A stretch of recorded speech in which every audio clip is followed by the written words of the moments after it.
Hello everyone, welcome back. Welcome back to the Technology Innovation Hub.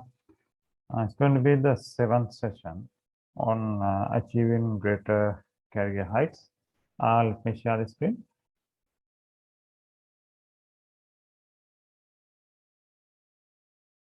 Yeah, the last topic was this. I think we remember we got to know the terminologies about genes and epigenomics, epigenetics. That's what we did in the last slide. Okay, let's continue from there.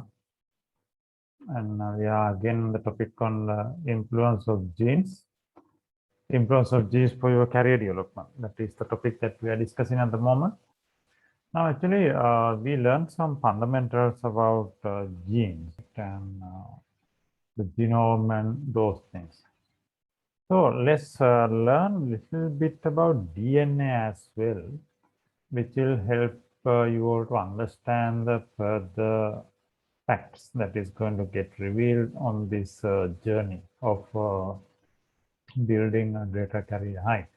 So it will help you to understand how this brain development takes place from the childhood and the impact for the DNAs. I mean, now we are trying to understand how these genes are influencing for your career development from the childhood.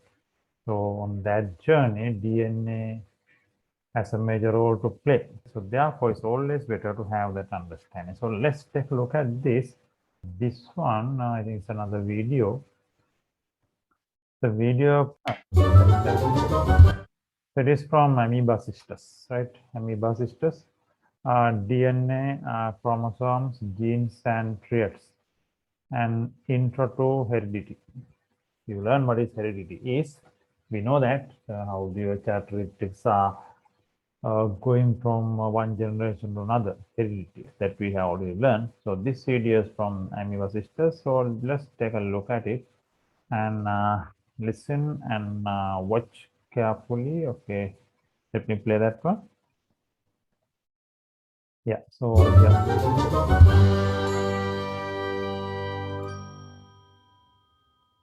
The week before the first day of my first year of teaching, well, over a decade ago, was an exciting time. It was also stressful because I'm a bit of a perfectionist, but a bit of a messy, unable to decorate my classroom kind of perfectionist. Actually, maybe I'm not a perfectionist. I wanted to make my classroom inviting and exciting, and I really wanted my students to walk in and think, this is amazing. I could never make it look like what I imagined up. But the most amazing thing did happen in the week to follow. I knew a colleague who had a friend who had a son who was going to college. Confusing. But anyway, that son could not take his pet snake to college with him. Some rule about dorms and snakes. My colleague asked, would you like it? They said they can give you the cage and everything. It could be a classroom pet. I didn't even have to think about it, of course. So Spike, a Texas rat snake, became a classroom pet. An amazing, popular one at that. He was friendly, well, for a snake. He'd let you hold him and not bite. That year I was the only one in the science wing with a pet snake, and I'm pretty sure there were some people that wondered, what was the point? Well, I'm big on relevance, so anytime I would teach a biology concept, I found some way to work in Spike. Predation? Well, let's talk about Spike's appetite for rats. Mitosis? Let's talk about why Spike even needs to make more cells. One day in tutorials, a student asked me, since Spike's parents were bred in captivity, did you ever see Spike's parents? Do you think Spike's parents looked like him? You can't ask a question like that and not expect an answer. It was a great question because we were getting close to our heredity unit. Heredity is about how traits are passed down from parent to offspring. We've made a playlist of our videos that focus on heredity, including reproduction, how to track inheritance and pedigrees, how to solve genetic problems in Punnett squares, and understanding different Mendelian and non-Mendelian inheritance. But you really can't delve into those and study heredity without understanding DNA, chromosomes, genes, and traits. And that's what this introductory video is going to focus on. So back to the student question. Spike has traits. The patterns on his body, his size, these traits are coded for in his DNA. Some of the traits he inherited can be influenced by the environment. For example, if Spike had not had the nourishment he needed, that could affect his size. DNA is not just one big code buried deep down in an organism like some treasure. Spike's DNA is in the nuclei of nearly all of his body cells. He inherited his DNA from his mother and father. I can't know for sure what Spike's parents look like, but I do know that Spike inherited his DNA from them. One fun fact, many snake species can reproduce asexually. Had that been the case for Spike, he would have inherited all of his DNA from only one parent. But it would still be DNA coding for traits. Just like Spike, your DNA codes for your traits, and your cells can't function without it. DNA determines how tall you are, what color your eyes are, what color your hair is, or even if you're at risk for certain diseases. Also, like Spike, your entire DNA code is in most of your body's cells. That's why in those crime-solving shows, which we may or may not absolutely love, a criminal can sometimes be caught by just leaving a cell from a hair follicle behind. DNA has a beautiful structure, and that structure will help you understand how inheritance works. DNA stands for deoxyribonucleic acid. It's a type of nucleic acid. If you remember from our biomolecules video, nucleic acids are a type of biomolecule. Nucleic acids are made up of building blocks called nucleotides. Nucleotides have 3 parts. One of them is a sugar called deoxyribose. One of them is a phosphate. We sometimes say DNA has a sugar-phosphate backbone. But the most important part of the nucleotide is the base, because the sequence of the bases can actually code for traits. So as far as the bases go, there are 4 types of bases in DNA. A lot of times they'll just use the letters A, T, C, G. The A is for adenine, the T is for thymine, the C is for cytosine, and the G is for guanine. These bases actually pair in a specific way, and there's a popular mnemonic that can help you remember which of them pair together. Apples in the tree, that tells you the A for apples, T for tree, because the bases A and T go together. The other verse is car in the garage, and that can help you remember the base C always goes with the base G. Regardless of whether we're talking about Spike, or a plant, or a protist, or a human like you, these are the DNA bases in living organisms. But the amount of DNA bases overall, and the sequence of those bases we mentioned, will vary among different species, and also among different individuals. But it's likely to infer that Spike has a sequence of DNA bases that is more similar to his parents than he would to, say, a rattlesnake. DNA has 2 strands, so there are nucleotides running up one side, and there's nucleotides running up the other side.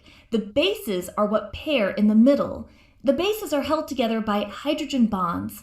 The DNA is also twisted in something we call a double helix shape. Portions of DNA make up genes.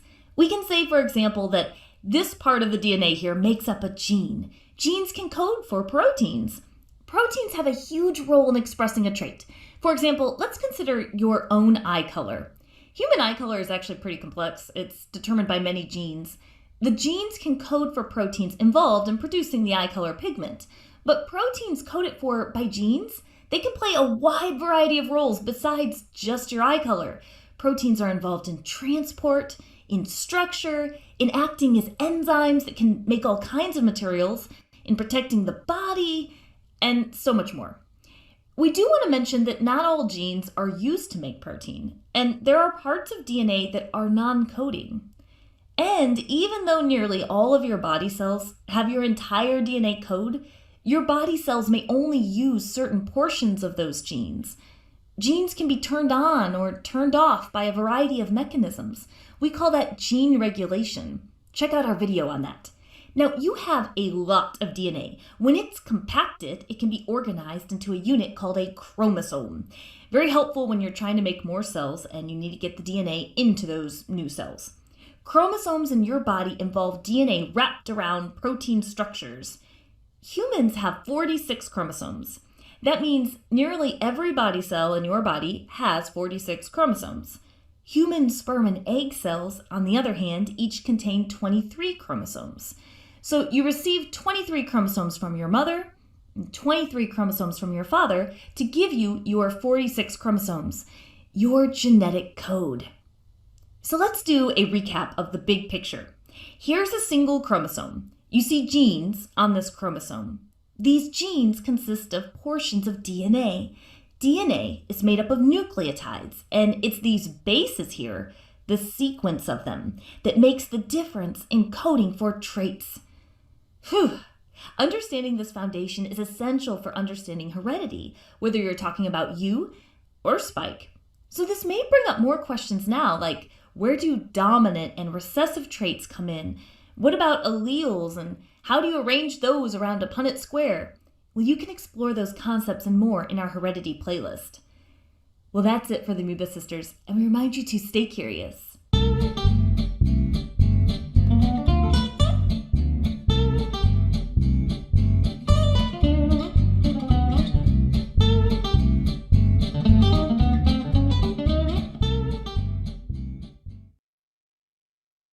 All right, so that's, I think, it took you a step further from the knowledge that we got on terminology. So in terminology, we got some knowledge about genes and all. I think that video gave you some extra knowledge on the same, right? Okay, so let's continue. So that is DNA fundamentals. The next one is we have how epigenetics relate to child development. So that is what we exactly need to know. We know what is epigenetics at the moment. Epigenetics means the impact, we saw that our terminology, the study of the impact for the genes from your behavior patterns and from the environment. That is what epigenetics is. Because we know, even though we have certain DNAs, but the behavior and the environment factors can change how those DNAs going to work. Right? That is what epigenetics. So, and again, we know in child development, early development, right? We know that how much the speed of the brain circuits development, and especially within the first 3 years. So the learning experience within those 3 years. So, and now you can see the relationship between the epigenetics and those, the brain development activities, which are taken from the environmental, right? Because that's why your learning experience and what your adults are telling you, right? What you see, I think we learn those, we watch those videos, but now on the epigenetics can be explained in more detail, right? So let's take a look at here. If you go here, you can see this link, right? It is from, again, Center on the Development Child, Harvard Center on Developing Child, Harvard University. So epigenetics and child development, how children's experiences affect their genes. So it is related to, directly related to our topic, right? How children's experiences affect their genes. Okay. You know, children experiences means they definitely interact with the environment. So that is one side of epigenetics. So if you go through this one, let me just walk through this one. So we know what is epigenetics, right? That is understood. And how does it relate to child development? So if you very simply, if we go through this, you can see epigenetics is an emerging area of scientific research that shows how environmental influences children's experiences actually affect the expression of their genes. That's why even though everybody has fixed set of genes, the environmental and the behavior will make an impact on how those genes are going to express outside. How the functionality gene going to come outside will depends on this environmental and behavior impact that children are having at the early ages. That's what it says. So again, during development, the DNA that makes up our genes accumulates chemical marks that determine how much or little of the genes express. So you may remember epigenetics, we learned that one. Epigenome, the chemical marks on top of genes, we learned that one in the previous slide as well, the terminology. So what they are telling is chemical marks that determine how much or little the genes is expressed. Right? So the epigenome is responsible for that, and it's again is the response to the environmental effect. That's what it says. This collection of chemical marks is known as epigenome. So that's what I just explained. The different experiences child have rearranged those chemical marks exactly. According to the experience, it's going to get changed. not the behavior of this chemical, right? I mean, the chemical, the way the chemical mark is going to receive the external experiences is going to affect how the genes are expressed to outside. Anyway, if you go to, let's read this one. This explains why genetically identical twins can exhibit different behaviors, skills, health, and achievement. You can see, because you already know that twins are having identical genes, right? Identical genes, but their behavior can be changed, right? The skill sets of the twins can be changed. So then how? So that's one example. I mean, genes are not everything, right? So there are other factors to consider. So that's what they are telling. Epigenetics is one of the things with epigenome. This means the old idea that genes are set in stone. So that's what the old idea. I mean, earlier science was telling that. Some time back, genes are fixed, so it's not going to change. It's not going to change means that's the only thing going to express the way the human is going to behave. It's totally on genes. That's why genes are set in stone and has been disproven, so it's now no longer valid. The genes are there, but other factors are affecting, right? There are other factors to consider on how a person is going to behave on the environment, right? And other one, the nature versus nurture, right? That's another thing. Once the genes are given, again, the environmental effect, we have to consider that one. That's why the epigenome is going to change the behavior of the gene. Nature versus nurture is no longer a debate. So this was a debate. Earlier, if you Google it again, you can see what was about that. And it is nearly always both, right? So exactly what it's telling. There's a part that genes has to play. There's a part that environment has to play, right? So that's what. So this debate was, one party is telling that, okay, all the behavioral outcome depends on genes. Other party was telling, no, it is not only genes, it's going to affect the behavior patterns and the environmental conditions as well. So nature and the nurture, right? Okay, two things. But now ultimately, what we know, what science know, it is not only genes, not only environmental effect, but both. That's what is telling, right? Okay, so and we have epigenetics explain how early experiences can have lifelong impact. Very important. Epigenetics explain how early experiences can have lifelong experiences. So that is already explained, but the genes children inherit from their biological parents that we know hereditary, provide information and guides their development. For example, how they say the genes children inherit from their biological parents provide information that guides their development. Okay, that's anyway, right? So genes are guiding up about the development up to a certain level. For example, how tall they could eventually become, or the kind of temperament they could have. Yeah. So those are factors that directly defined by genes. The height, we know that eye color, we learned that. And they are telling become kind of temperament. Okay, that's also kind of right. Okay, when epigenesis during experiences, when experiences during development rearrange the epigenetic marks that govern gene expression, they can change whether and how genes release the information they carry. So that is what again I have explained that when experiences during development, definitely the small kid is having experiences, right? Learning from the environment, from the adults and all, rearrange the epigenetic marks that govern genes expression. We learn this one, right? There are epigenetic, right? Epigenome, we know, top of the DNA, and there are marks on that, chemical marks, so which is going to govern the way the DNA is going to behave.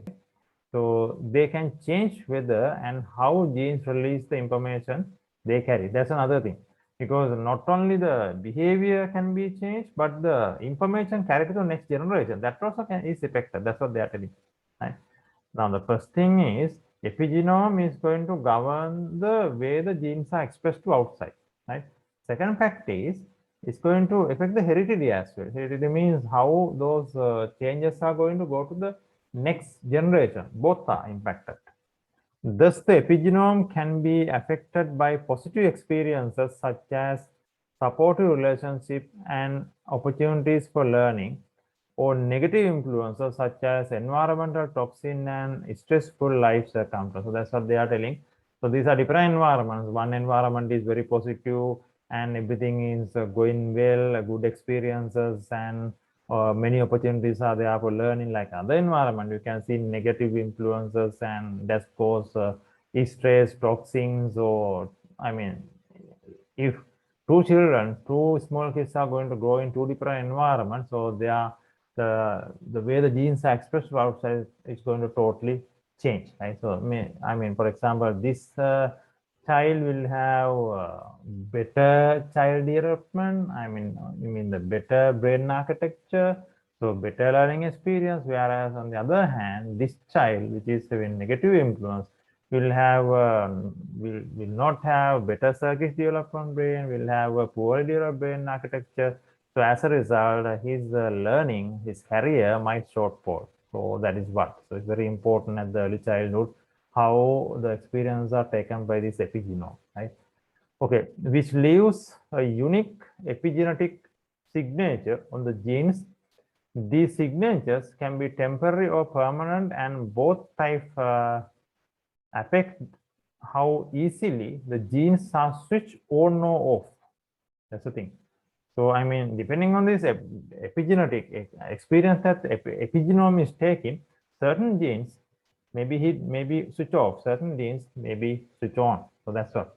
That's why the behavior of the genes, the sequence of the genes or the genes code is not going to change, but the behavior, the way it expresses is going to change depending on the epigenome and the experiences that epigenome is getting. And not only experiences, the food's also affecting. Like later, that is, I mean, the food patterns, the what we eat. So that will come later. We can explain that one as well, right?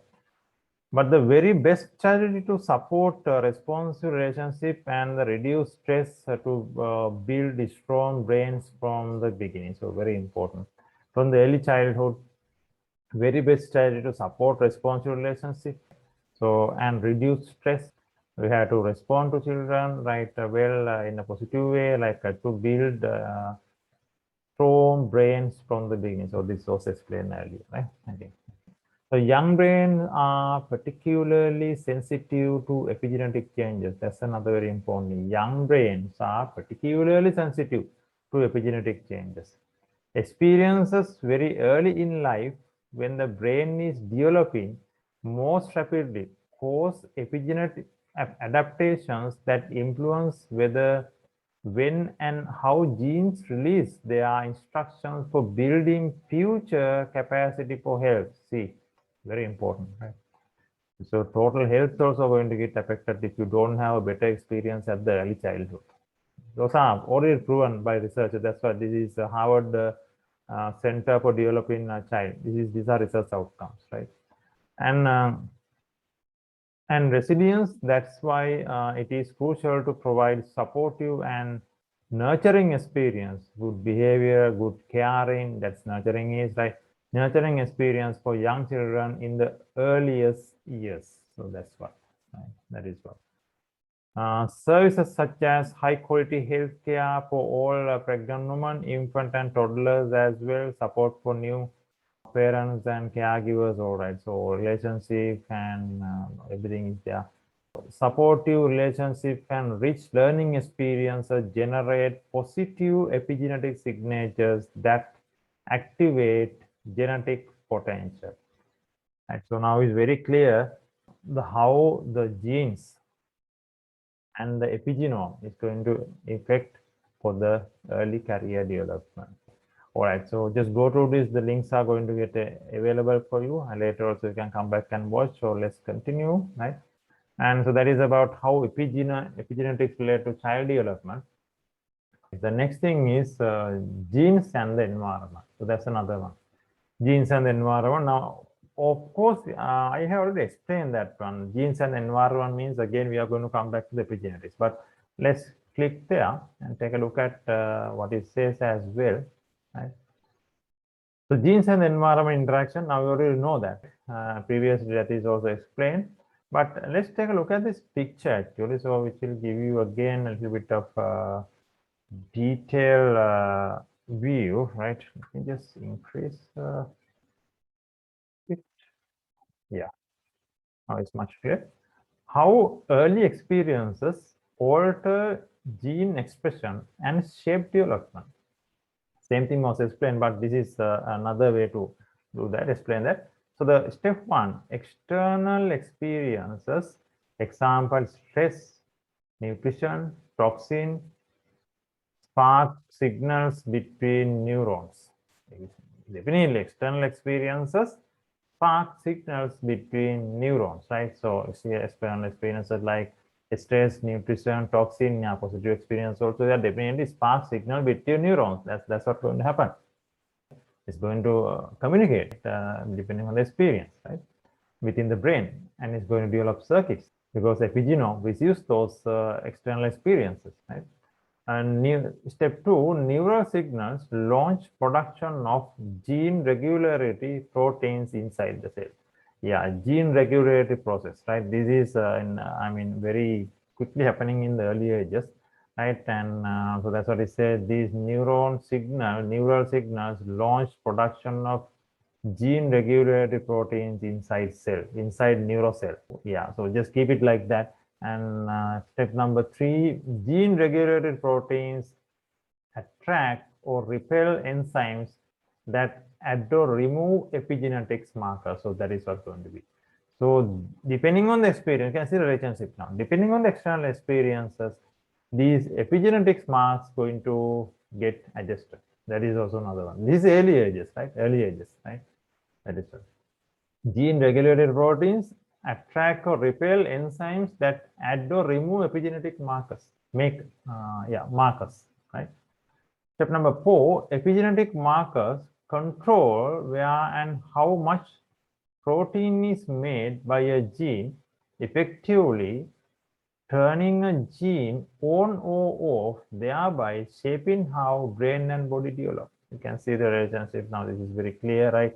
And again, the relationship, the behavior and the external environment experiences it is right away affecting to the epigenome. And finally, certain genes will get on, certain genes will get off, on and off process, directly related to the external experience environment, right? Here in this slide, they are not talking about the food defect, but it's okay. It's okay. This is very clear, right? And okay, now you can see here, these are the epigenetic marks, and it's telling again after that you can see gene, a specific segment of DNA that we learn, DNA strand, right? Specific segment, a specific portion of a DNA is a gene, right? So this is, you can see it's marked. Then DNA strands encircle histones that determine whether or not the gene is readable by the cell, right? So that we have learned again, right? DNA strands encircle histones that determine whether or not the gene is readable by the cell, okay? And then finally it is chromosomes, and chromosome can pass on gene to the next generation. So this is the other way around. I mean, you may remember we had the similar image on the opposite way. We came from chromosome to this level, right? In the previous image. Now from the epigenetic marks to the chromosome, right? You may remember, I think if I just go back in the slide, if I just go back, this one, right? We came from chromosome to the DNA. Now this slide is taking you from the epigenetic marks and to the chromosome on the other way around, okay? So I hope it's clear. So ultimately, what we try to understand here, our goal is this one, influence of genes for career development, early childhood development, and for have a better learning, right? So now you have learned it, you have better understanding how the things are going to impact, right? How the things are going to be, right? So I think fine, genes and the environment. Right. So before coming to that one, actually in this particular place, let me just go back to that. Yeah, this one. Okay, if you go back, there were some very important videos. All right, here, deep dive. In deep dive, if you click here, I don't need to play everything, but on this Harvard University website, Center on Developing Child, you can go here and click or watch these videos, right? Very important. It's right away very clearly explaining. You can see the science of adult capabilities, lifelong health, and the early childhood mental health. Actually, we are coming to the end of this brain relations. We have been learning about from the early childhood how the circuit development happens, how the myelination and all the, I mean, the brain development part. That's what we have been doing up to now. So actually, we are coming to the end of it. So I think it's like a summary of everything. If you watch this series, right? If you watch these videos again, it's like a summary of everything what we have learned up to now. Okay, actually now this session is taking long, so let me stop here. And in the next session, I'll come back and I'll play you one of these videos. For rest of it, you all can play your own and learn this stuff. Okay, I'll meet you soon. Okay, thanks. Have a great time. Bye bye.